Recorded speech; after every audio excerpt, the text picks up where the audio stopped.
Morning, Lex. Good morning. How are you? Good. How are you? I am doing very well. Thank you. Do you need anything from me before I transfer over the host capabilities and sign off? No, I think I'm all right. Thank you. Great. I will get that all set up, and then our chat is still live on the login page and the welcome page of the conference portal. So if you do end up needing us, just reach out there and we can get you taken care of. Definitely. Thank you so much. Absolutely. Thank you. All right. Bye-bye.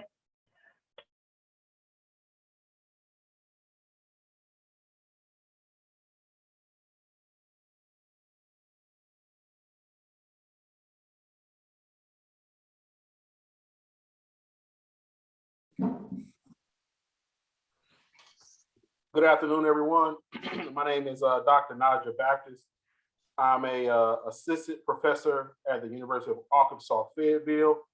And we are fortunate enough, and I have been able to be so fortunate enough to be able to assemble the dream team, as I call them. Dr. Laurie Fraser will be with us momentarily. She will enter the panel at a later date, but allow me to introduce some of these magnanimous scholars. First, we have Dr. Laurie Fraser, the marvelous Dr. Laurie Fraser, who is an associate professor of political science and African American studies at the University of California, Los Angeles. Since 2019, she served as department vice chair for graduate studies in political science. In 2020 through 2021, she served as acting director of the Ralph J. Bunche Center for African American Studies at UCLA.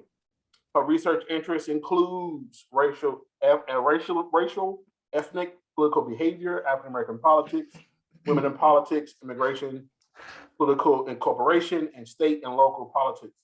In 2015, she became the first African American female and first woman of color to earn tenure and promotion in the Department of Political Science at UCLA. Her book, Racial and Ethnic Politics in American Suburbs, Cambridge Press, is the 2016 winner of 2 National Book Awards by the American Political Science Association, including the best book about race relations in the United States from the Race, Ethnicity, and Politics section, and the Dennis Judd Best Book Award in Urban and Local Politics. She examines international and domestic migration to American suburbs and the responsiveness of states and local institutions to the political and policy concerns of immigrants and ethnic minority groups.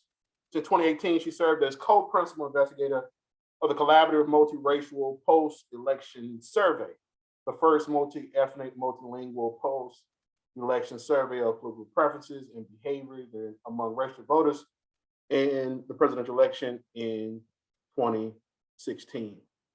Next, we have the incomparable Dr. Niambi Carter. Dr. Carter earned her PhD in political science from Duke University, working primarily in the areas of American politics with a specific focus on race and ethnic politics, Black politics, public opinion, and political behavior. Her book, American While Black, African American Immigration and the Limitation of Citizenship at Oxford Press, investigates African American public opinion on immigration, was published in 2019. Professor Carter is also actively involved in other work that examines sanctuary cities, lynching, and race in American politics and the political ideology of African American Republicans. Her work has appeared in journals, the Journal of Politics, Political Psychology, Politics, Groups, and Identities, the Journal of Women, Politics, and Policy, the Du Bois Review, Politics and Gender, and many others. She is the recipient of a number of fellowships and awards from organizations such as the Ford Foundation, Predoctoral Fellowship Consortium for Faculty Diversity, Predoctoral Fellowship, Dennis University, and the Center for the Study of African American Politics, University of Rochester. She's a native of the Prince George County, Maryland. Next, we have the phenom, Dr. DeAndre Orey. He earned a BS in Business Administration from Mississippi Valley State, an MPA from the University of Mississippi, an MA in Political Science from the State University of New York at Stony Brook, and a PhD from the University of New Orleans. He currently serves as the W.K. Kellogg Fellow with the Kellogg Foundation. Upon receiving his PhD, he taught at the University of Mississippi, was tenure promoted to associate professor at the University of Nebraska-Lincoln, and currently teaches at Jackson State University, where he is professor and past chair of the political science department. Professor Orey's research is in the areas of race, biopolitics, and social justice, focusing heavily on psychology of Black trauma, implicit bias, voting rights, police reform, and systematic racism. He has conducted lectures at Oxford University, Yale University, and Spelman College. Has published over 30 peer-reviewed scholarly articles and book chapters, presented manuscripts at over 100 conferences, and received nearly $800,000 in research grants and fellowships to conduct research and mentor students. As director of the Jackson State Political Science Research Laboratory, he has established a pipeline of students of color, including myself, entering PhD programs. Over the last 10 years, 18 of his former research assistants have enrolled in the top PhD programs across the country. And finally, we have the dexterous Dr. Periloux, Peay. He's an assistant professor in the Department of Political Science at Georgia State University. He received his PhD from the University of Oklahoma in 2020. His scholarly interests center on the questions of the influence of racial identity and the representation of group-specific policy interests in political institutions. He draws on the theories of public policy process to examine how those underrepresented communities employ collective strategies to shape political agendas and outcomes from within and outside political institutions. His work on the Congressional Black Caucus examines how the Congressional Black Caucus has transformed from a loosely tight group of lawmakers to a cohesive caucus with tremendous leverage over legislative processes by leaning on a collective approach to reorienting legislative attention, strategic defining, and redefining policy problems and solution, serving as key. Thank you, ladies and gentlemen, for being here again. And the title of the grant panel is Grant Acquisitions, How to Get Grant Funding. But everybody knows that I'm a music scholar and hip hop scholar. So I always like to start with the philosopher king, Christopher Wallace, who said, "You can be as good as the best of them or as bad as the worst, but don't test me. You better move over, get money." So if I could have reframed the title of this panel, it would have been Get Money. But the understanding of getting money is not in the form of the spirit of capitalism, but in the form of getting funding that will provide some sort of praxis of to fight against anti-Blackness, to fight against white supremacy. And we all know that cash rules everything around us. But what we do also understand is that money is the mother's milk of politics. And as Rene Descartes said, it's not enough to have a good mind. The main thing is to use it well. So we're going to talk about grants in basically three parts: the nature of grants, the usage of grant funding, and kind of some take-home points. So we're going to begin with Dr. Carter and just have each person kind of describe the grant, the name and the purpose of the grants that they're on, the amount of funding, or where did you receive it from, et cetera, et cetera. Dr. Carter. Well, thank you for those illustrious introductions. I was not prepared, but I'm really new to this space, and really I've been brought along by younger scholars like yourself and Dr. Peay, but also by my colleague Laurie Fraser. So both grants that I'm involved in are under the Build and Broaden initiative through the NSF. And basically those have the idea of creating capacity at minority serving institutions. So providing funding so that minority serving institutions can grow really their capabilities in STEM, and it's in understanding that what we do as data science is considered STEM. And I think that was probably the first thing that really stood out to me, was trying to understand how social research can be considered, STEM, since that's sort of where all the money is at this point. I know Dr. Orey can speak to that more more directly given the kind of work that he does. But these Build and Broaden initiatives are really a way to bring kind of those big kind of resources to places that don't typically have them, and allow, you know, minority serving institutions to do some of the things that their predominantly white peers are able to do through federal funding. And so these have been partnerships. So the grant that I'm on with Dr. Fraser is a Build and Broaden 2, I believe, or Build and Broaden 1, excuse me. This is now, I think, the third iteration, where it's myself, Dr. Fraser, and another faculty member at Dine College, which is a tribal serving institution, with the idea that we would be sub-awardees. So I'm learning the lingo too, but basically UCLA is the hub, and Howard and Dine College would be the recipients of funding coming from UCLA through the NSF, with the idea of creating a CMPS style conference for these institutions, right? And if you all know CMPS, it's about 50 collaborators there, but only a few of us, I think Dr. Orey, myself, and I think Dr. Price might be the only HBCU folks represented on there. And then the Build and Broaden 2 initiative is the one that I'm on with Dr.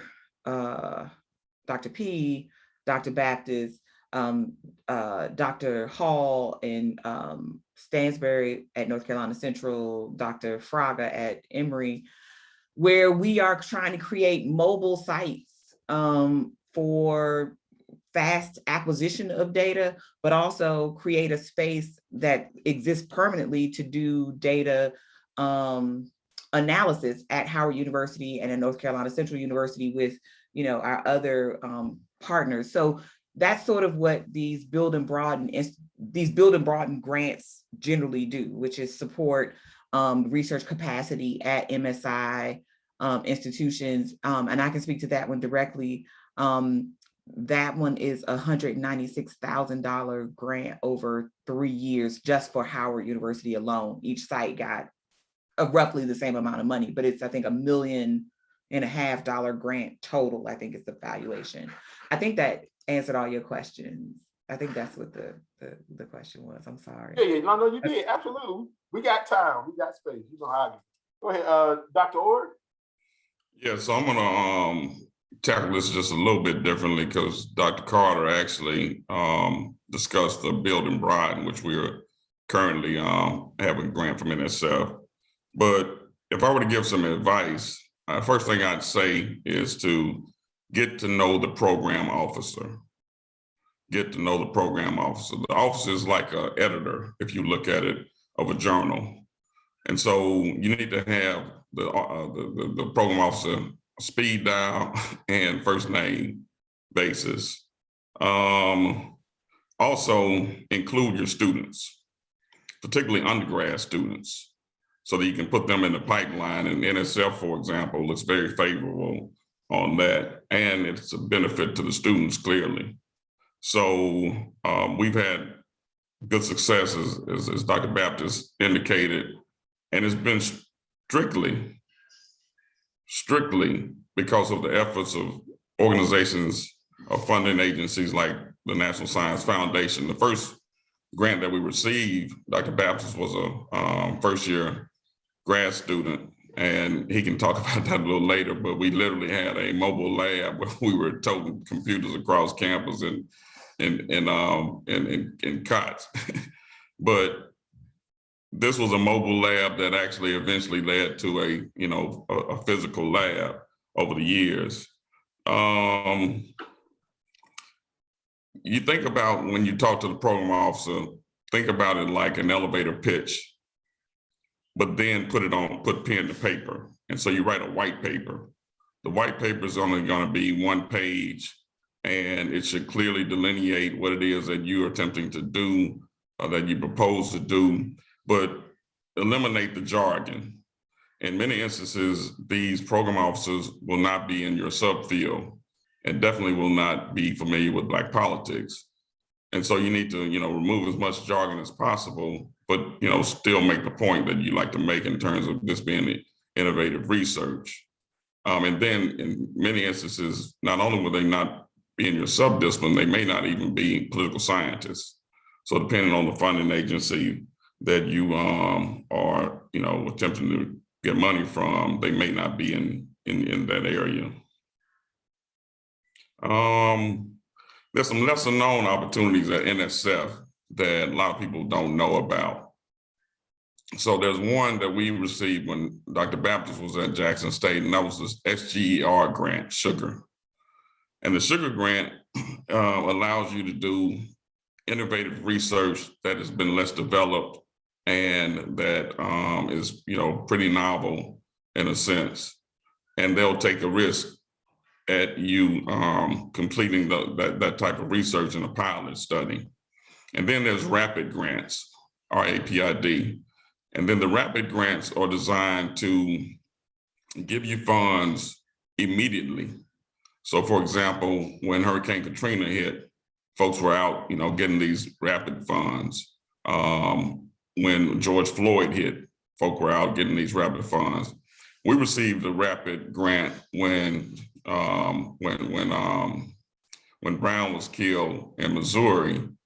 It took about 2 months, but we were able to, launch an experiment that was not that short after his murder. And then there's eager funding. Eager funding is similar, EAGER. Eager funding is very similar to the Sugar grant. It looks at innovative research where you can make transformative changes, and very similar to the Sugar grant. But these are just options in terms of, the non-traditional path to getting grants at NSF. Also, don't limit it to the social sciences.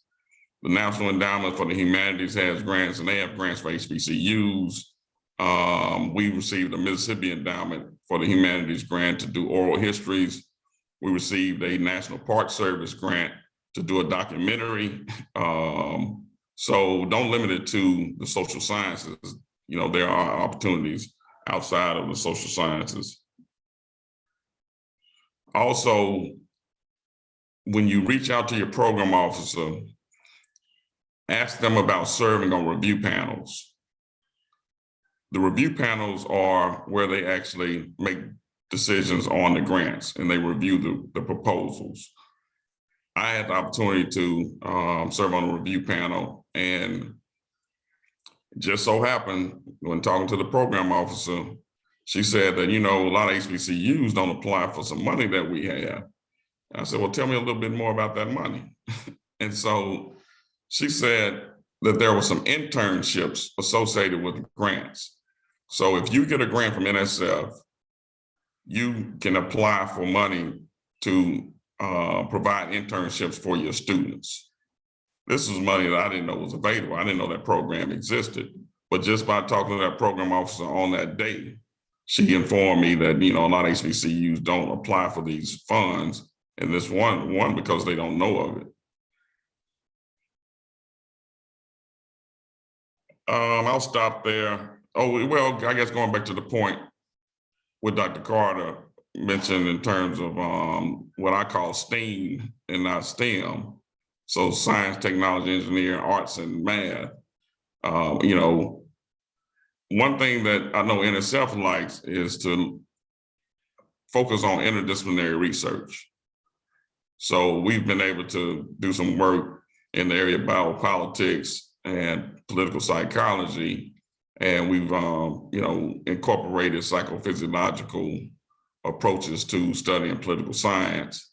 And then last, I'll say, take advantage of, well, in our case, R1s, we have formed a formal collaboration and received a grant with the University of Michigan, where we send 2 students to their summer research program, and they get mentored by faculty at Michigan.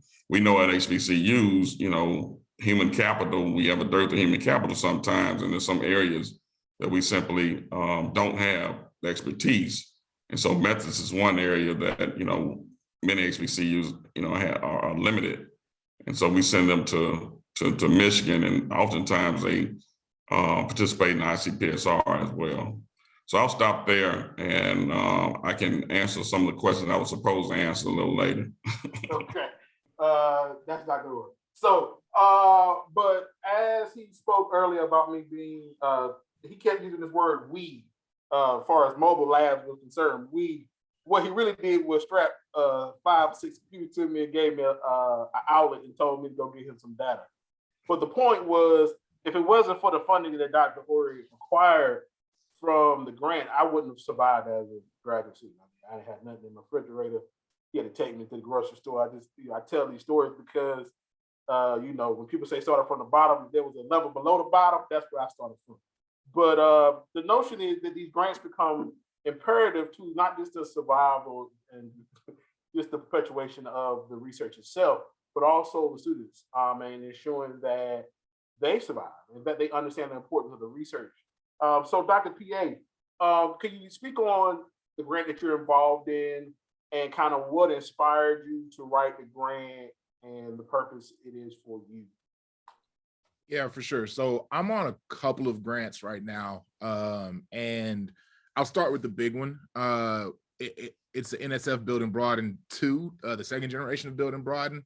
And the impetus of that grant was actually a project that I was working on with Dr. Baptist, Guillermo Caballero, and Michael Simrak from Purdue. And it started off with a smaller project where we were looking at Twitter behavior from Congresswomen of color. And we quickly realized that we needed more hands to help collect code and analyze the data. So we put together, well, let's say that Najja put together a team of rockstar undergraduate and graduate students from the University of Arkansas, and we did like a little summer program where we taught them how to use R, we taught them how to code, we taught them how to analyze tweets for content analysis type of things, and let them free on the data, right? And we quickly realized that if we're going to scale this to a much larger project, we're going to need more money. Najja was able to fund that summer part from some research money from the University of Arkansas, I believe, and from the Blair Center, I believe. And that turned into the idea, right? That was the impetus for the idea. And I think that's the big part, is like, the idea for research is usually novel, particularly in our areas, because there's so much real estate, there's so many questions that are unanswered, and there's so few of us that actually dive into these questions. So the things that we're thinking of along the way are already innovative, and it will help build knowledge. The second thing that we need to do is build infrastructure to answer those questions. So once the call went out for Build and Broaden 2, I hit up Najja and I was like, yo, okay, here it is. Here's the project that we can actually like put together a proposal. We were thinking smallish, right? But the second thing, after you get the idea, you have to understand that a lot of these grant programs are wanting to fund like big projects. So we went from having a small idea for a couple $100,000 across Georgia State and across Arkansas to saying, who else can eat, right? Who else can eat? And how can we expand the umbrella, and how can we incorporate the skills and the strategic capabilities of other people besides us too, right? And off the bat, Najja was a graduate of Howard. He was like, let's let Howard eat, right? And we were like, who's good at what at Howard? And we were like, oh, Niambi, survey data, public opinion stuff. Boom, that builds into our project, right? And then we were like, hey, Dr. Artemisa Stanberry and Jarvis Hall at North Carolina Central. Najja was a graduate of North Carolina Central. So we were like, how can we get them money, right? And they're in Durham, North Carolina, and they are in a hotbed of Black politics. And there's a way that we can tie all of these strategic areas in, right? And Bernard Frog is at Emory, he does participation. So the project started to build itself just by thinking about how can we expand the scope of the project in a way that everybody can eat, or more people can eat, and in a way that makes for a coherent project. because like as we were thinking about it, it was just putting itself together. So that was the impetus of it, right? And then the next thing we did was to Orey's comment, we hit up Lee Walker, who was the program director for Build and Broaden this year. We had a call with Lee Walker. Oh, first they had a program webinar, which I highly suggest if you see a call that might like kind of represent what you want to do, go to it, because a lot of times we see calls for grants and we think in a very narrow scope of what could apply for that grant. Well, when we went to the Build and Broaden webinar, we found out it's a big scope and they want to fund big projects because they have big money. So that turned into us setting up a side meeting with Lee Walker and pitching basically that white paper, that white page to Lee, and seeing if it's something that would fit in the scope. He told us absolutely. And we went from there, we went to building. And we can talk about all like what it took to build that, but I think that is the case that for the NSF project, for the federal grants and things like that, I say start with the idea and build around it, right? Build a team and build on like the scope. And for my smaller grants, I call them small, but it's not small by any means. Like it was a $20,000 grant from American University in Purdue from a collaboration from the Center for Congress and Presidential Studies. That's funding archival research for me for another project that I have that literally took me, it was like a 6-page proposal, had to put together a quick budget and a justification, like 3 documents.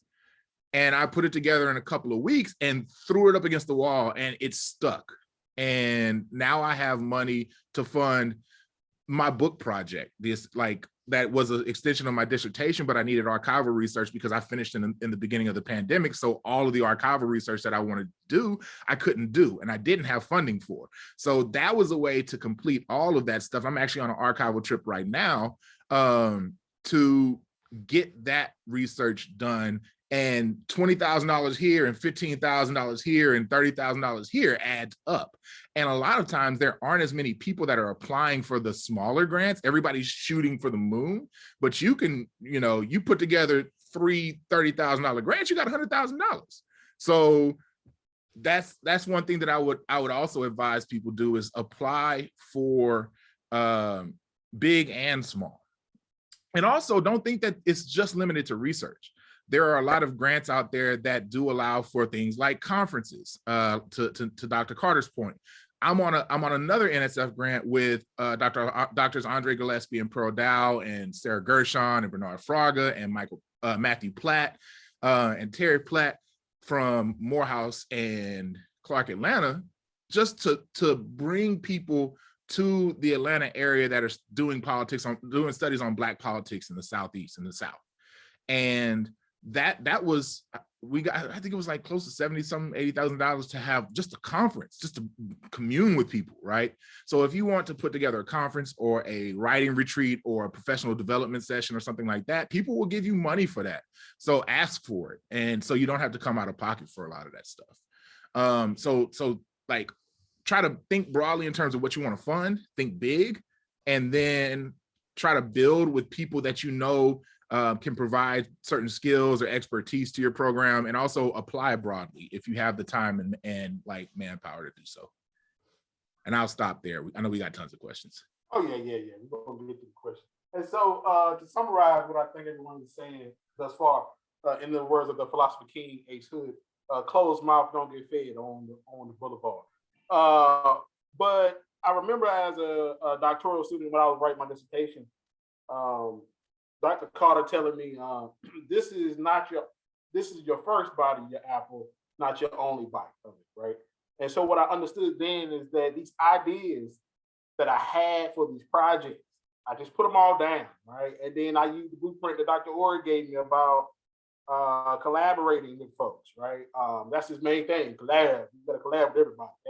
That was his main thing, right? And the idea of how do you go about utilizing everybody's strengths and weaknesses and just bringing them together and kind of creating this amalgamation of projects. And to add to what Dr. Peay said, another point Dr. Orey used to always tell me is the brick and mortar, right? He talks about it in terms of articles, but I think about it like that Dr. Peay saying in terms of grants as well. Yeah, I mean, the bricks are the big grants, 1.5. Well, when me and Dr. Peay, when me and Peay first started writing this grant, it was 3.7. We were shooting for the moon. We said, shoot for the moon, and then tell us where we can land. You know what I mean? But it's also the mortar, right? So when I first got to Arkansas, my main thing was funding. How can I get this money from these white folks? Because I know they got the money. So, and I got the research ideas, and how do I access and use what they have to help me promote my research? So I ended up with the Blair Center Summer Fellowship. That was about $2,000 or $3,000, and essentially everybody, all the professors basically did it for free. We paid the undergrads to do some other work for us later on. But the point was to get us up and running, right? Creating the infrastructure that we needed. Which brings me to my next point, the notion of difficulties, Dr. Carter, that we faced. Because it's a long road from idea and conception to getting the email from Lee Walker telling you that you got the funding. So what difficulties? A long road. Like I said, this is new for me. So I would say get your sponsor program office as involved as soon as possible, because they're going to be, I mean, I didn't realize that when you submit these grants, for example, you can't just submit them. They have to go to the grants office, and it's like 3 or 4 people. They have to sign off and say yes and hit submit.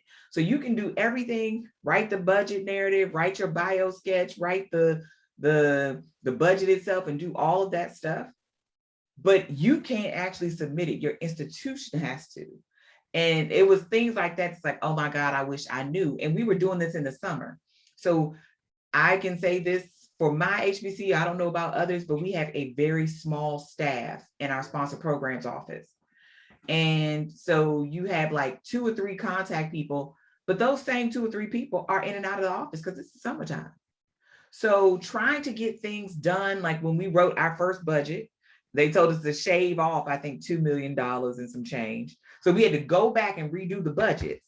But again, we couldn't just submit them. You needed somebody on the sponsor programs end to submit it. Well, that person was out for me. So I'm on the phone furiously calling somebody.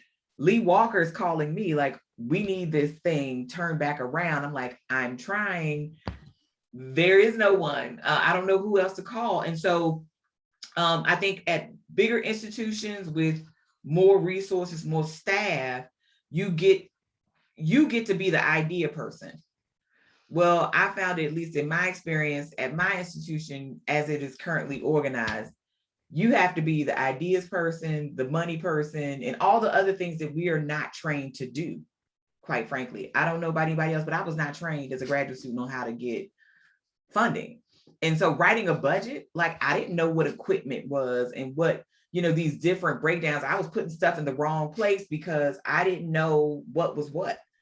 And it was a budget template. And if it's a little bit off, that throws things off. But I also didn't know what some of the stuff was. Like, I don't know what fringe is. I don't know what, like, all this lingo was all brand new. And I relied very heavily on my sponsor programs office and got very frustrated, right? Because again, we were applying in, I think, March or April-ish. We got to come back in June or May to turn some things around and revise things. But again, it's all stuff that other people have to do for you. So you can do all the legwork you want. Unless somebody hits send from your sponsor programs office and it's got this dean and this provost signature on it, it's not going anywhere. I wish I had known that earlier.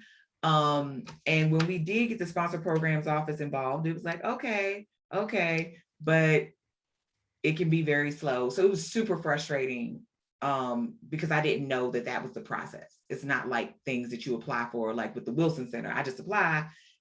No, because they are actually requiring the university to commit, right, to these same institutions about their financial responsibilities, but also the physical responsibilities of like, where are they going to house this equipment? And the university is essentially saying, yes, we are saying we will do this part of it for you. It's it was a lot and very overwhelming, and it happened very quickly. And like I said, and if you have an understaffed sponsored programs office, it can make the process a grind, I would say. So the idea part is the fun stuff. It's the nitty gritty that is the real hard stuff, like writing the budgets, etc. And I know you had your hand up, so you stop. Go ahead, Peay, you get your hand up. Oh, yeah, I just wanted to build on what Dr. Carter was saying, because just so for the record, Georgia State was the primary institution, right? And I was the quote unquote primary PI. So everything was centralized at Georgia State. And one thing that I can say is, like, get cool with the grants office and the resources office.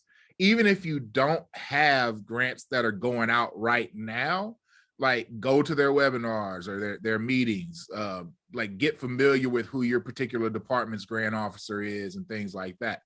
I didn't do that up until there because I was a new faculty member in my first year in the department. So I didn't know what paper goes to who. So once I found out Pamela, who is now the homie, once I figured out it was Pamela that I go to Pamela for everything. I will email her for any question I have on grants, even if she ain't the right person, because I know she can get me to the right person.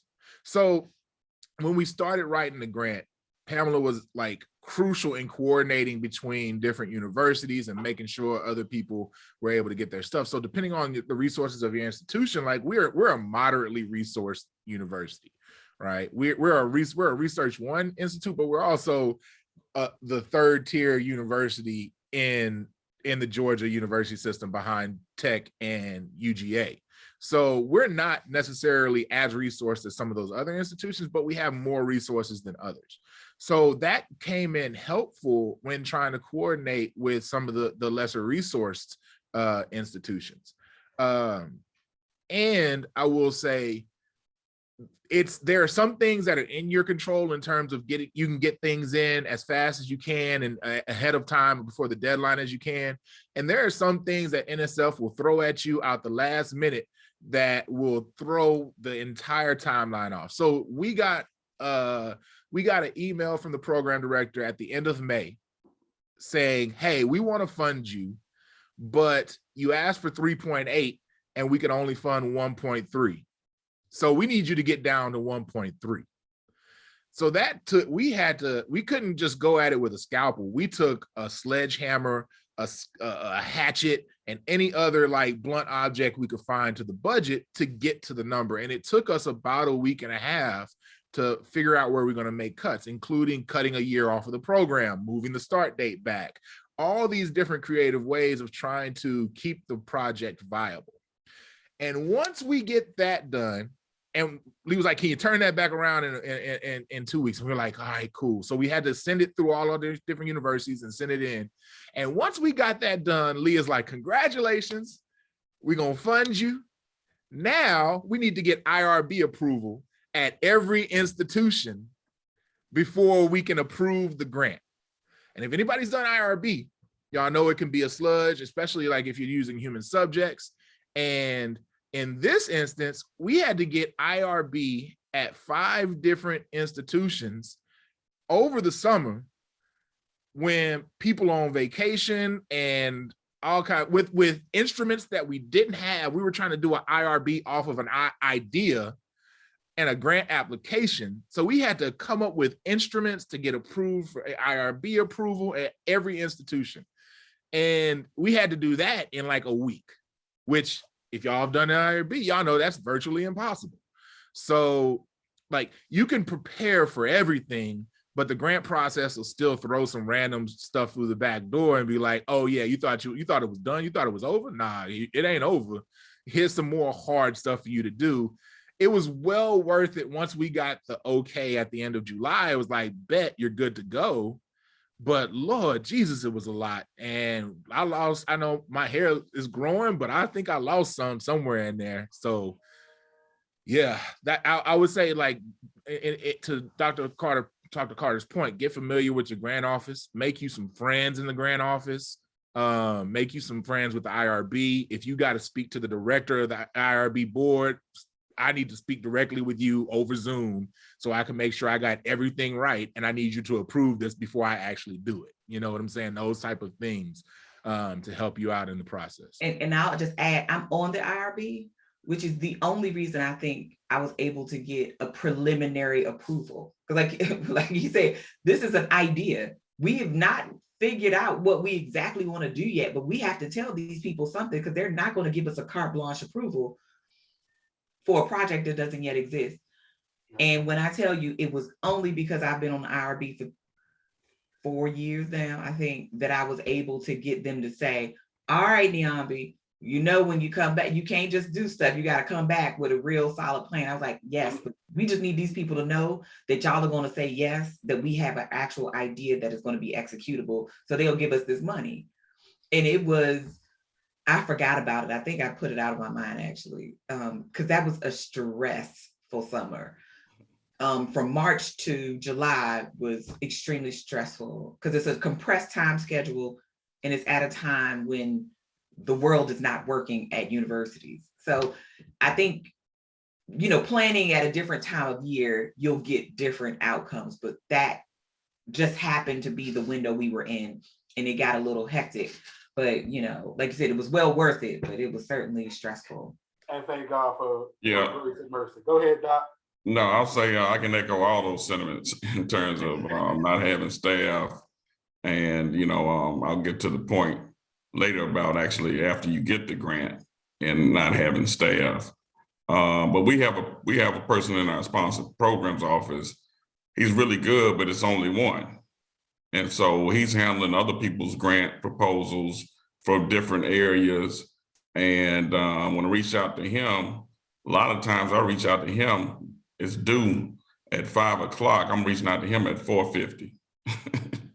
And he gets it turned around. I mean, he gets it submitted. But, you know, he knows that those pressure cases are going to come up.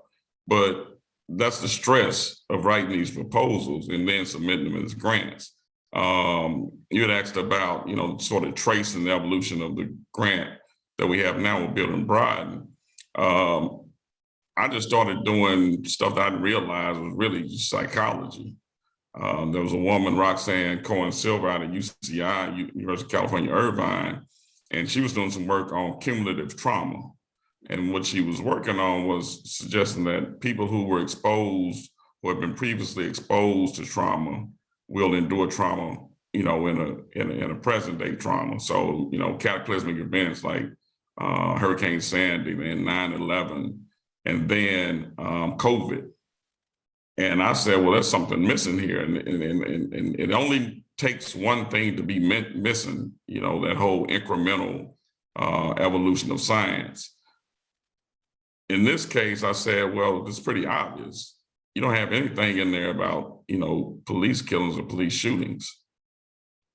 And so we included that particular variable, whether or not people have been exposed to police shootings. And we included it almost as a pilot, but it doesn't necessarily have to be a pilot. We can actually submit this as a you know, actual paper now. But Dr. Baptist included these items in his proposal for their survey that they do. I don't know if it's yearly, but the survey that they did actually included all the questions we needed. And then we turned around and used those as pilot items for the NSF grant. So we actually had analyses that we ran that we could include in this NSF grant.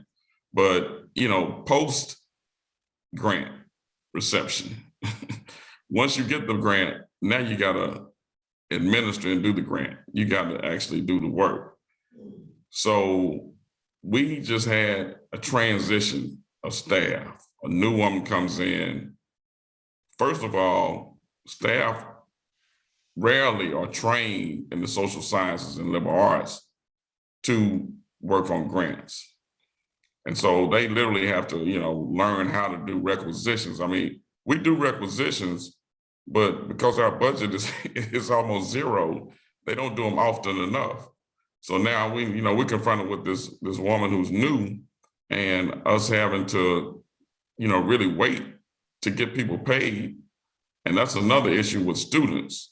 You know, you can lose students you know, you don't get them paid on time. They're like, well, Dr. Orey don't pay. And I'm like, this is out of my hand. But, you know, you got these excellent students who, you know, are on your team, and then you look up. And so, you know, you're going to have some hiccups internally as well. Yeah, I'm glad that everyone said things that they said about the grant, especially in regards to the process. I think all those that have been part of a Divine Nine process understand that grant process is an absolute haze from start to finish. Even Dr. Carter would agree with me on that, because it was just every time it was something that was unexpected. But what I did discover also was that the university opens up for you, right? And so what I would tell you to do is do not panic, right? Dr. Orey used to always say, God protects babies and food. And I guess I'm one of those, right? But the notion is that you have to understand that you are bringing money to the university. So before this started, like, listen, if Dr. Carter knew nothing about it, I knew less than nothing. You know what I mean? Absolutely nothing about grant writing or anything about any of this. And it was just a matter of someone saying, hey, you want to get on this grant with me, Dr. Orey? Hey, you want to do this thing with me? And we got like a week or 2 weeks, whatever, turning around. But the notion is, I think it's realizing the position you're in and value what you are to the university. At this point, not only are you going to produce brand new scholarship, but you're bringing in money to these universities. I mean, listen, if there was a word I would say to always keep in mind when you're writing these grants is indirects, okay? Indirects is the word that you want to understand, because the university, most universities gets 50%.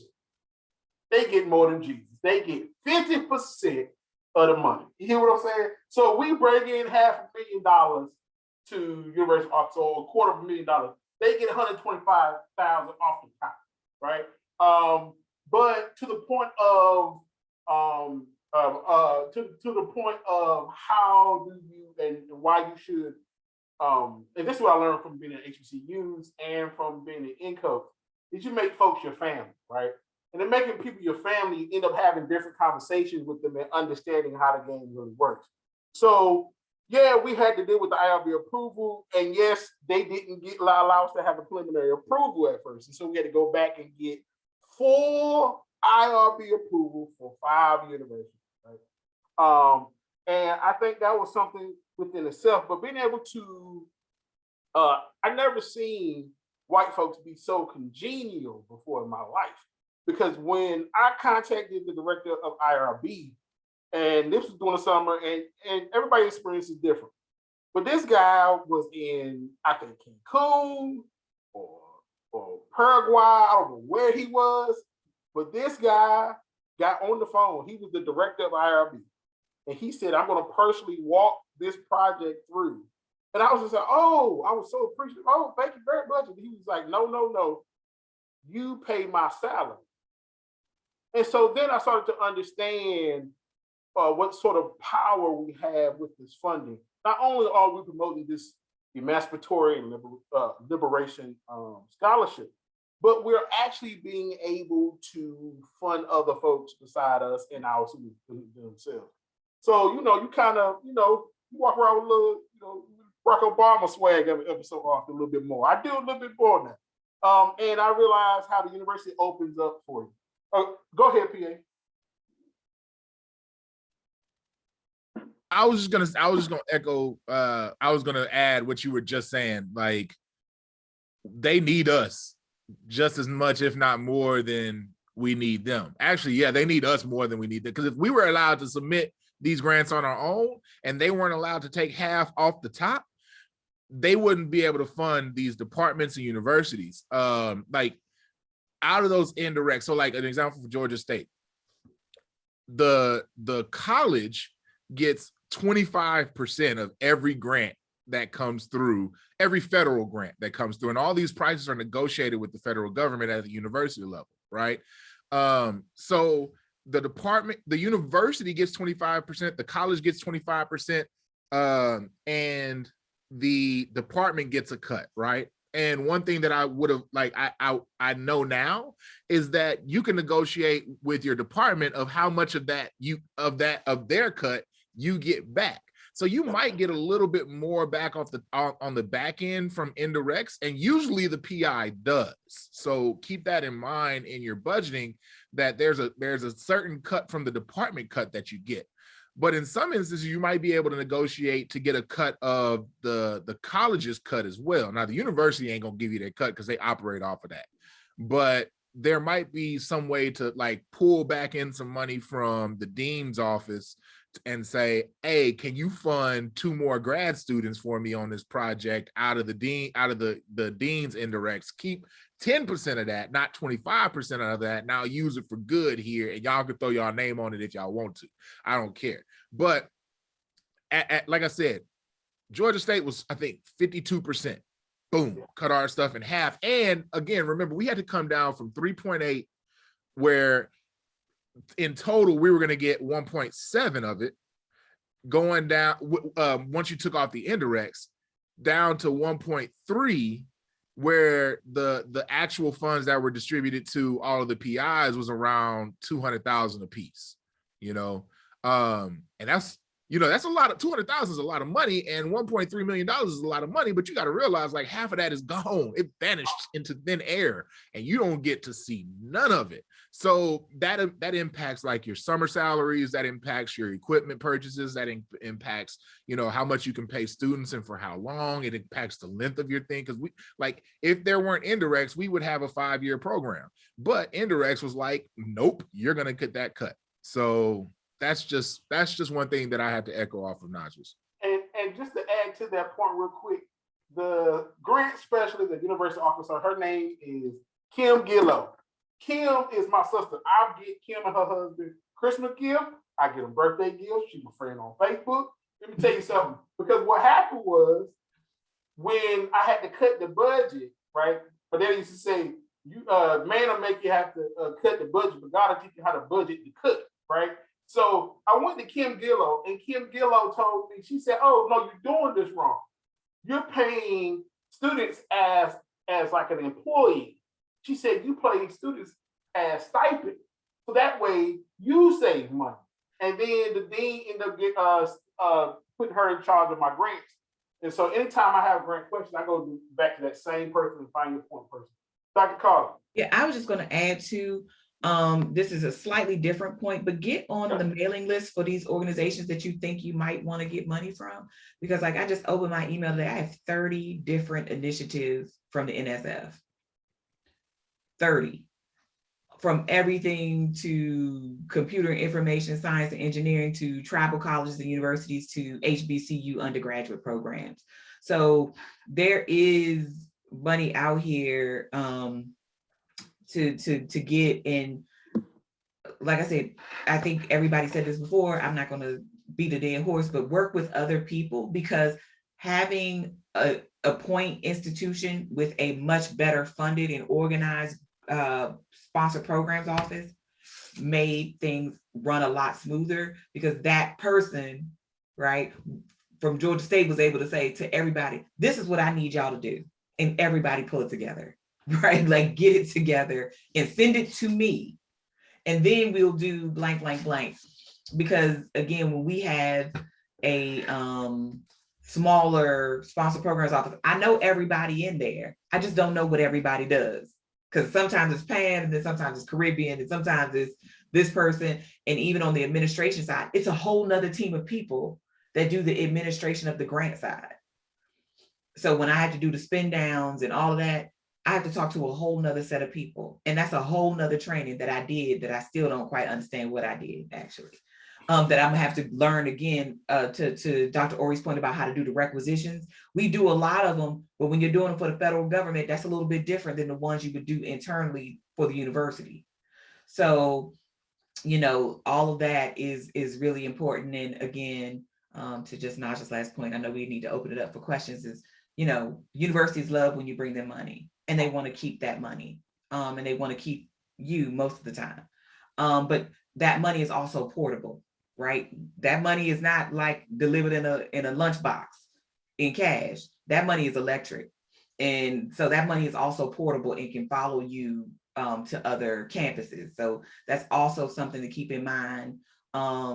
Universities like to have the money and they've already thought about how they're gonna spend your money, but it's also the case that that money can leave.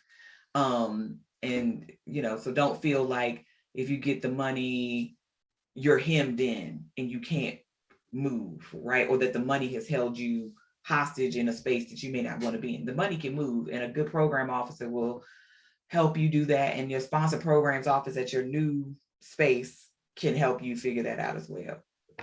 And they will fight for it too. They will fight for it. Oh yes. Oh yes. You all have a story about that, Dr. Baptist and Dr. Orey, don't you? Yeah. The fight for the indirects between Yes. Arkansas and Jackson State.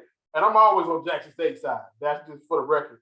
I was with Jackson State. Don't give them nothing. You know what I'm saying? What? Indirects. They got money. Go ahead, Doc. No, so back to Dr. Peay's point about having to cut the budget, the last minute. Well, we had a problem, but it was a good problem. So Lee contacts us and he's like, can you use extra $15,000? So now I'm like, of course we can use extra $15,000. So then I have to go back and, figure out, well, how are we going to use this $15,000? I tell myself, well, the same way you were going to use it if you would have asked for more money. So we actually ended up finding a space for that or a line that we could actually include extra money, and it was for students. Now, all of this is within the context of getting to know your program officer, because I've been in positions before where we had a grant and program officer comes to me similarly, but with more money, can you use extra $75,000?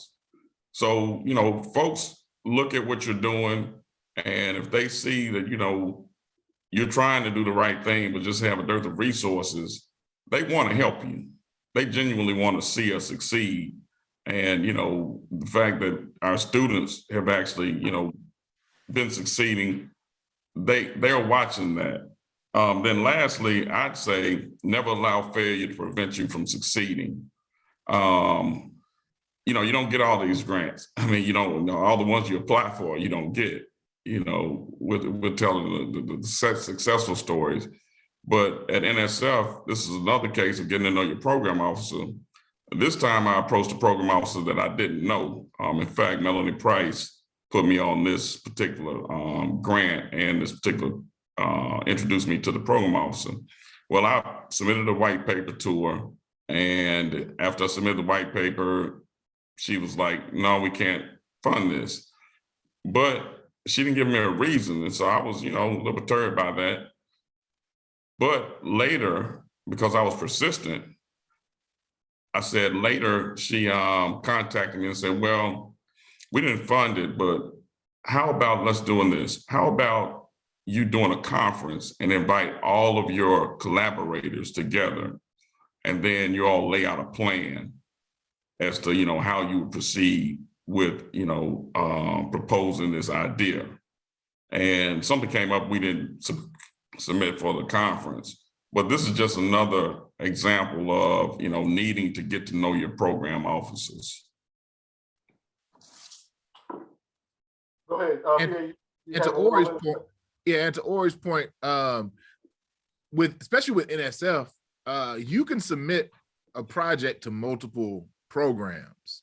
They're not mutually exclusive, and a lot of times programs will shop your program out to others to try to see if they can increase the funding for it. So like there was a point where when we first got the preliminary acceptance where he told us we had to cut the budget, the program director said, if you could include something that deals, because we were dealing with Twitter stuff, and he was like, if you can lean more in on that, then there's another program that might be interested. And we just didn't have the time to develop some type of strategy to do that at the moment. So, but like that is an opportunity for for us to apply to that program again, because like they're not just keeping these within house. They're shopping out to other programs that might have a similar scope, or somebody that they're down the hall from and like, hey, y'all got some extra money. Do y'all want to fund this? So don't think it's just like, it's not like Najja said, it's not your only bite of the apple. You can eat the whole apple if you want to, Right. Just cut it up real well and spread it out, because you don't want to bring yourself out too. So I'm gonna stop here just for a second and allow Anybody from the audience that have any questions, you can put them in the chat or unmute yourself, raise your hand. And I'll call you. If not, then I'll continue the discussion after the question. Anybody, any questions, comments, concerns? I'll tell my students. I have a question. I was curious if Dr. Orey could talk a little bit more, or anyone else talk a little bit more about once you get the grant and kind of how that kind of post-grant administration piece. Yeah, and thank you for that. And you all can just chime in, but it's work. You know, particularly when you have a team of scholars that you put together and you need to, you know, collaborate or get the project started. So the first thing is to have a timeline. And, you know, once you have that timeline, then, you know, you can start assembling these meetings. And we've been doing this with the project that Dr. Baptist and I are on. We have these scheduled meetings. It'll be a good thing to get a project manager. That's probably the best advice I can give you, to get your project manager, and they will assist you in trying to just get meetings together. I mean, that in itself is administrative. And, you know, it's not something we do all the time, particularly when we're busy. You know, you need to go ahead and do things like order equipment right away. You know, the last thing you want to do is you already have a computer and you're working on that computer, but you did order computers and you look up, it's the last 3 months of the grant and you're supposed to have all your money exhausted. You know, so, you know, you can be really busy and simply not order equipment because you already have equipment. That can actually happen. Make sure that I mean, you know, some universities don't have this problem. So we have just an administrative assistant. We don't have a secretary and an administrative assistant. An administrative assistant has not been trained as, you know, as someone to help administer grants. And so you want to get as much help from sponsored programs right away. You know, other universities may not have that problem. But I'll let Dr. Baptist chime in terms of what he's observed as it relates to us trying to get things, you know, going. We did have an issue with Dr. Baptist University where you have to do these sub-awards, and the sub-awards typically are done on the front end. And the way we wrote the budget, we didn't write it up correctly as a sub-award. And that's something that sponsored programs should have actually caught. But I'll let Can you Dr. explain Baptist what a sub-award is or what that terminology means? say it again. Can you say what a sub-award, like explain what that terminology means? So, you know, you submit as the major PI or the major PI on the project, and then you bring in co-PIs, but we didn't have the time to bring in the co-principal investigators in terms of doing it the right way because we were pressed for time. And so the sub-awardee would be, in this case, Dr. Baptist in Arkansas, and then Dr. Boston in Mississippi Valley State. They were a part of, you know, putting the proposal together. And so they are sub-awardees and they get money. So the other thing is they get indirect cost money. And that indirect cost money, as was explained earlier, is the money that goes back to the university to keep the lights on, so on and so forth. And then you get that money trickled down to you as a principal investigator. One thing about that is there are certain items on the budget where indirect costs apply. And so, you know, if you have, I mean, you know, when you're thinking about it, so for example, real quick, rather than having a stipend, you have the work aid for students. Stipends don't have indirect costs associated with them. So you get the money, you know, from indirect cost money. So if you need to, like in my case, I have a guy helping me produce a documentary. I pay him through that indirect cost money. But I'm gonna go ahead and yield to Dr. Baptist and others. Yeah, thank you, Dr. Orey. So the sub-awardee is different. Like Dr. Orey said, had we had more time, we would have been able to disseminate the fund in the same way we did with the grant I did with Dr. Peay. But because we didn't have as much time, that means that Dr. Orey had to assume the responsibility of the primary investigator, which means that everybody else on the project becomes sub-awardee. So he allocates a certain amount. So with the major grant that I have with Dr. Peay, we're both principal investigators and Dr. Carter. So everybody gets an equal share of the pot.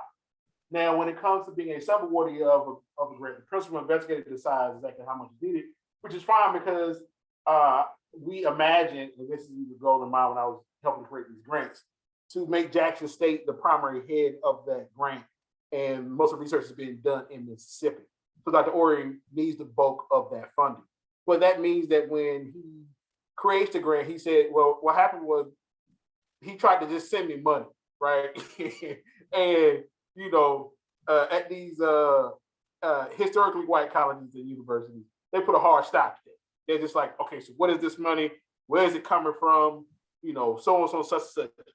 And then I was like, well, you know, the money is supposed to be sub-awardee. So literally, it was like a conversation between grant offices because Jackson State was just going to send the money and say, okay, here's the money, here's how we're going to do it. Essentially, Dr. Orey at first was going to just hire me as a consultant.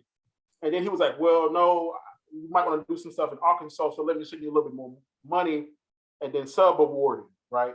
And so that's when University of Arkansas antennas went up and kind of was like, well, what about the indirects? And then so this whole conversation about how should the indirects be paid, and me and Dr. Orey just had to sit there. Like I said, I'm supporting all the Black folks here. So I didn't really think that University of Arkansas should have got any indirects because essentially they're not going to be doing anything other than receiving the money, right? And Jackson State, the argument Dr. Orey had made, had already had paid. They basically have already taken the indirects off, right? They should have gotten the indirects because they're the principal investigator. So the sub-awardees are people that you bring into the project. Yeah, so sub-awardees are like an administrative term, basically. It's like, so you could have, with collaborative projects, everybody's institution has to submit into NSF. This is for NSF in particular, right? For sub-awardees, there's one, like they said, there's one institution that serves as the middleman for every other disbursement that happens, right? So had we done a sub-awardee plot for our grant, Georgia State would have been the primary. They wouldn't have had to do anything, and like their grant offices wouldn't have had done anything. I would have submitted one budget with all of the costs, and Georgia State would have been responsible for distributing the money to the sub-awardees, and it would also be their duty to work out the contracts and indirects that are associated with those disbursements, right? But because it's a collaborative, everybody had to submit things, including the IRB, and everybody had to submit budgets from their own individual because NSF disperses directly to each one of the 5 institutions. So that's one big difference between sub-awardees and the regular collaborative things, right? So And I'm sorry, and I think it was Jessica, your question, right? Yeah. Was it also just like, so what do you do once the money comes? Is that the question? Yeah, so I mean, it'll be announced Monday, but I got the RSF pipeline grant. Congratulations. And so I'm just kind of thinking, I am on the collaborative grant with Just Futures Mellon Foundation. So we are a sub-awardee to University of Michigan. So I'm co-PI on that, but I'm curious about this space where I'm going to be the principal investigator, and it's all just me, and like how to manage that part. Well, so luckily, I mean, you don't do it by yourself. So it's not like the money comes to you, Jessica Stewart. It'll be in your name in an account. And then sponsored programs will tell you like, well, they should, I'm sure at Emory they will. Okay, so you're going to come to this training. I'm sure there's a training for everything. And then they'll tell you kind of what, given what you've allocated, because I know at least I think with the NSF, your first year, you have to spend it way you said it, but you don't have to spend all of it and the money will roll over to the next. But they will help you figure out what do you need to do to fulfill the obligations that you made to the funding agency. And so you can show like, hey, I said in year 1 I was buying equipment. I bought the equipment, right? In year 2, I said I was going to do this. So you don't have to do it by yourself. And most of the time, you're going to have to go through them anyway. So they'll say yay or nay. So because they're not going to give you this money. It's like, she didn't do nothing. And she took all these people money. And so, you know, in that respect, I feel like it's a little less pressure in the sense that, yes, you have to do a lot of the administrative stuff. As Dr. Orey said, nothing moves until you do, right? But the money is there and there's somebody there that will help you spend it in accordance with the guidelines of your budget and according to what the funding agency requires. Because like I said, I was putting stuff in wrong columns, right? Like equipment was not necessarily equipment. I forgot the language it was because it was so much and was at this value. It really wasn't in that part of the budget. So they were moving things around. So they help you figure out so that you don't make a misstep with the federal government in that respect. So I would say it's a lot of work, but to me, it's a lot less pressure because I don't have to be worried about like, wow, did I spend this money the way I was supposed to? Is it accounted for like it's supposed to be? That's their job to make sure that you are in compliance with your grant and with what you wrote in terms of your budget. And they'll let you know, right, very quickly, oh no, you can't spend this money like this, or this is not the appropriate use, that kind of thing. But once you have a sense of like the equipment you need to buy, you need to go to them and say, this is what I want. And then they'll take you through their procedure for how they acquire equipment, right? And that'll be sort of, so it's sort of semi-internal and in mind with this external grantee. I hope that helped a little bit.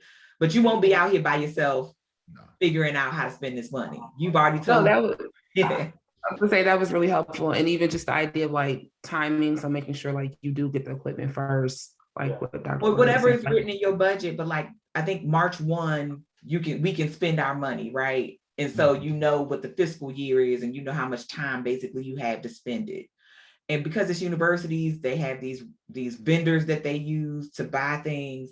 You know, you don't want to get caught up in, and now with the supply chain issues too, we're having with COVID, you know, you don't want to get caught up in the, oh, you didn't do this in time. Like Dr. Orey said, we get busy, we forget, but also they are on a calendar as well. And just This is to very the helpful. point that Opportunity. Dr. Carter just made, the grant office will make sure you spend the money on what you're supposed to spend the money on. So even if you may start trying to get creative, you know, Black folks, we try to, you know, put a little bit here, turn a little bit there. Let me, you know, move something around. No. It has to go for whatever you specified inside of the grant in the way in which you specified it in the grant. Because I guess the grant folks hold them accountable, which is a question that I had about deliverables for our grants as well as creating the infrastructure. But the grant office hold you accountable. Peay, I'm sorry, I didn't mean to cut you off. Oh no, you good, bro. This is also one of those things that you can justify getting more of a kickback on your grants for, so that you can hire a grad student that will, their sole purpose is to manage the ordering and be the manager of the grant, right? And you could pay them whatever their stipend, the normal grad stipend is, because that's what I'm doing. I told the department, like, I'm irresponsible, so I'm gonna hire this dude to like, he's responsible. And he's gonna be the middleman. So I'll tell him he needs to order this. He'll communicate with them, and it'll take some of the load off of me. And that's what that kickback for the indirects is for, right? So I think that like having a designated program manager out of the money that they already stole from you, because they stealing, use that for your advantage. You know what I'm saying? Varsity. Also, Bernard was able to leverage it with the dean to where the dean paid for, they're giving us a postdoc because we brought all this money in. Bernard was like, hey, we bringing money in, give us a postdoc. And the dean was like, all right. It was that easy. You know what I'm saying? At Emory. So like, you know, go talk to y'all, because I think y'all got the same dean. So yeah.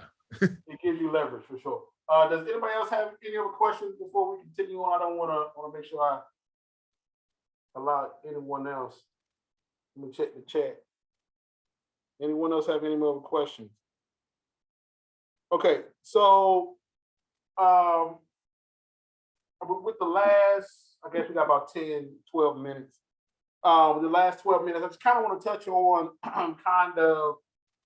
we started talking about some of the deliverables that we have to do with this grant and kind of take home points. This is what Dr. Carter used to tell me when I was a grad student. Take home points. Like, what should we get? What should people know about grant writing that you should want them to take home with them from this panel? I'm going to start with Dr. Orey. He hadn't said nothing. Wow. Yeah, so I'll go back, to my introduction. I guess I did my introduction, which was supposed to be on conclusion. So no, again, get to know your program officer, get to know your program officer, get to know your program officer. One thing I didn't say, and I think someone mentioned it, I think Dr. Carter, there's a pre-award administrator at universities, and they tend to send out these announcements or RFPs, requests for proposals. And, when they know your expertise, they'll send you the different RFPs. So you can also do that by going to these funding agencies' websites and doing search for political science and then see what type of opportunities they have there. But getting to know your program officer, interdisciplinary research, again, a lot of work we're doing now is almost, straight psychology, dealing with trauma and the psychological version of trauma, but then to try and integrate it in an interdisciplinary way, like mental health and political participation. And so interdisciplinary research, students, that should have been first, but I'm using it last because I want to emphasize it. So students, whether it be undergrads or graduate students, but undergrads for sure, because you want to, focus on the fact that you're putting these students in the pipeline, particularly students of color. And they really, really look favorable on, us trying to increase the pipeline. And then lastly, the building, not building Brian, but the broader impact statement is one that you have to take serious. So with NSF grants, there's a intellectual merit component, which is the actual, theoretical framework and methods and so on and so forth. But then there's something called broader impact. And that broader impact is like, okay, what does all this esoteric stuff mean? And, how are you going to connect it to the community? So when we were doing stuff with the police, we did some implicit bias. So we had an implicit bias simulator, and we brought in police officers, and we just, suggested that we were training them, which we were. They were providing us with data, but at the same token, they received training on implicit bias. So being able to connect, and this should be with all grants, or at least that should be, sort of the thought behind it, is to how does this connect to the real world? And you just need to be able to delineate that really clearly in the proposal. All right, Peay, and then I'm gonna let Dr. Carter get the last word. You said the one takeaway, right? Not one. I'm just saying, deliverables or take home points. To build on to get out of it.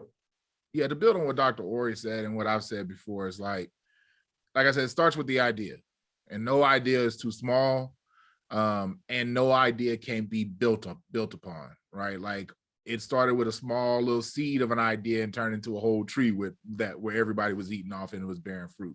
So, like, I would apply both broadly and to even the smallest idea, because you never know where it can go. And also, like, build networks. I like Dr. Carter, Najja, Dr. Stanberry and Dr. Hall, Bernard. These people are people that I will probably work with for the rest of my career because of this project, and I've wanted to work with, and all it took was me asking.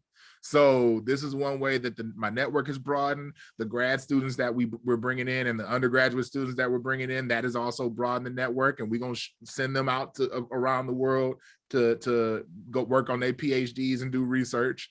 And like, the opportunities are limitless on some of these things, but it all starts off with the idea. So that would be the big takeaway. And then, like, closed mouths don't get fed. We asked for 3.8. They couldn't give us 3.8, but we got 1.2, and 1.2 is way more than 0. So that's, that's how I say, like, ask, you might receive, and be okay with being told no. But once you get told yeah, it's a whole new world, right? So yeah. It opens up. Dr. Connor? I would just say this: you're never too old to learn new stuff, and don't be afraid to rely on your younger colleagues to pull you along, because this is, again, not something I ever planned on doing, thought I would do, that I was particularly talented at or wanted to do. I'm still not certain, right? But I do, for all the reasons that my colleagues point out, feel better off for doing it, right? And I'm excited about the possibility of what we can create along the way. And I would also say that, it is intimidating. I'm not going to tell you that it's not. It's a lot of work. And sometimes I'm like, do I even want to do this? Because, I like my time, but, but it is one of those things that you think about it, like it's a short-term commitment in some respects, right? We get 3 years or 5 years or whatever it is for a long-term gain, right? Right, 3 years is not a lot of time, but it's the potential to create a lasting impact, right, on the discipline, and not just in terms of what you can get personally from your research and all that, but like, you think about the students that you might be able to fund, and if it makes somebody road to the degree a little bit easier, that's great. The undergraduate students that get, real world research experiences that can help them go toward the professoriate or political science, or maybe not, right? Maybe they decide they want to just be professional researchers, right? Like, that's a profession. But it's about sort of what the money can do in these multiple dimensions, right? Not just sort of that sort of narrow, this is for good for me and it's going to look good on my CV. It will do all of that, right? But I think if you think about the longer term, that's the real sale, not the sort of short-term personal individual kind of gains. Because for all the reasons that are outlined here, right? Like, these are important kinds of connections to build and relationships that can really be fruitful if you leverage them well. And the fact that you can monetize them just makes it that much sweeter. But I would say that is my thinking about this when I even say, I don't know that I want to do this. It's like, okay, it's going to hurt for a little bit, but it's really long-term going to be a really worthwhile thing to do. And now that I have my feet wet, I'm not as intimidated to go out and look for more of these kinds of things, because I have a sense of what they require now.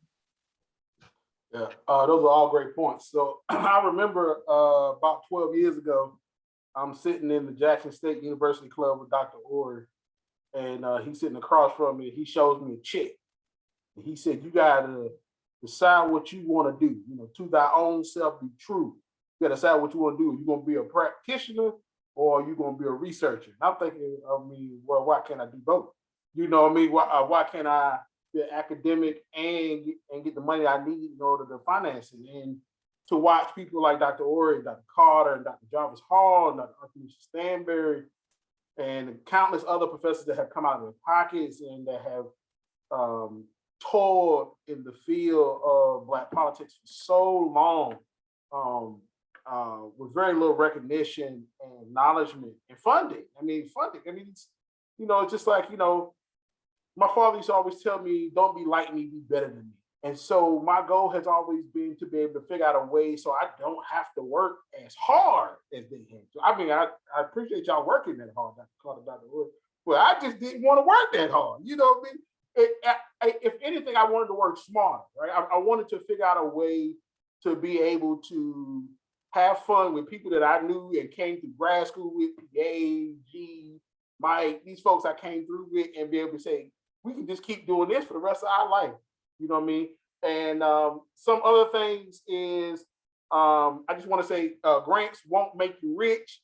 Let me just put that out there. You're going to get some summer funding every now and then. They might give you, what's it called, a ninth, or eighth, or something like that. I maybe using the wrong terminology here. Yeah, the ninth. But The ninth. The ninth. I'm thinking something. Number 9. That's my older street name. But they give you a little summer funding, but you ain't making, and my daddy was like, oh, I saw the article. Y'all got 1 point something. I said, whoa, player. I ain't got 1 point nothing. I ain't got 125,000. I got, maybe a month or 2 extra of salary during the summer, so I ain't gotta focus on it. But it also the understanding everyone was saying about once you get the funding, you get more funding. I was talking to my dean office about trying to do this other project, and I was just like, and honestly, the grant process is grueling. I only want to do it every couple of years, maybe every 5 years. I don't know how Dr. Orey do it. Maybe every 5 years, right? But it allows you to be able to be more confident, as Dr. Carter was saying, be able to say, hey, I need another 20 grand. Can y'all get it for me?